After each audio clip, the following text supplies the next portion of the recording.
Now, President Trump and Democratic nominee Joe Biden both out in prime time tonight, each trying to earn your vote. The president held a rally in Wisconsin while Joe Biden appeared at a Pennsylvania town hall. Each had harsh words for the other. And KCAL9 political reporter Tom Wade joins us live with the latest from the campaign trail. Tom?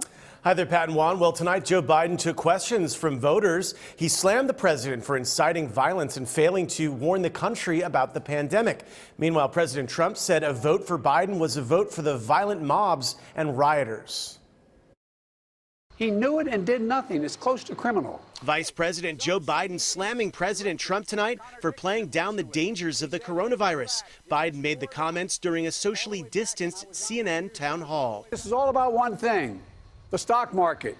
He doesn't want to see anything happen. It's all about his reelection. It should be about the American people, and they're in trouble. And if we don't do it, and by the way, his own CDC director contradicted him recently. He said, if in fact you just wore this mask, nothing else but this mask, you would save between now and January another 100,000 lives. On whether he would trust a COVID vaccine, Biden said this. I don't trust the president on vaccines. I trust Dr. Fauci. If Fauci says the vaccine is safe, I take the vaccine. That we should listen to the scientists. Biden was also pressed on how he would handle the economy, police violence, and the unrest over racial equality. I've condemned every form of violence, no matter what the source is. No matter what the source is. The president has yet to condemn, as you've probably noticed, the far right and the white supremacists and those guys walking around with the AK-47s and not doing a damn thing about them. This is Donald Trump's America. Do you feel safer in Donald Trump's America when he incites these kinds of things? President Trump tonight held a rally in Wisconsin. Once again, few people wearing masks or distancing. Trump once again claimed a vaccine would be here sooner than most experts have predicted. We will deliver a safe and effective vaccine before the end of the year, and it could be very, very soon. You've been seeing what's going. The president also attacked Joe Biden. Biden wins.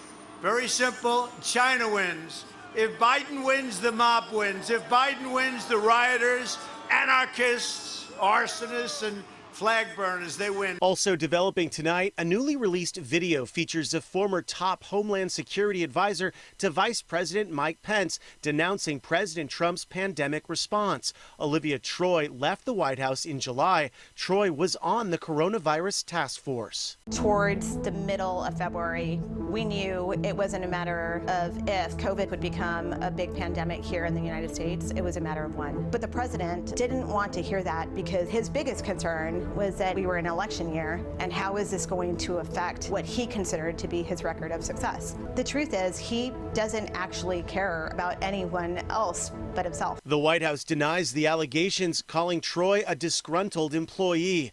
President Trump also made news today as he blasted portions of the American education system. During a Constitution speech at the National Archives Museum, he blamed school curriculums for inciting race-related protests. Trump called the way schools teach about racism and slavery left-wing indoctrination in our schools. We must clear away the twisted web of lies in our schools and classrooms and teach our children the magnificent truth about our country. We also learned today that early on in the pandemic, the Postal Service was set to announce they were ready to distribute 650 million masks across the country to American families, but the White House reportedly canceled those plans. Live in the newsroom, I'm Tom Wade. Pat, back to you. All right, thanks so much, Tom.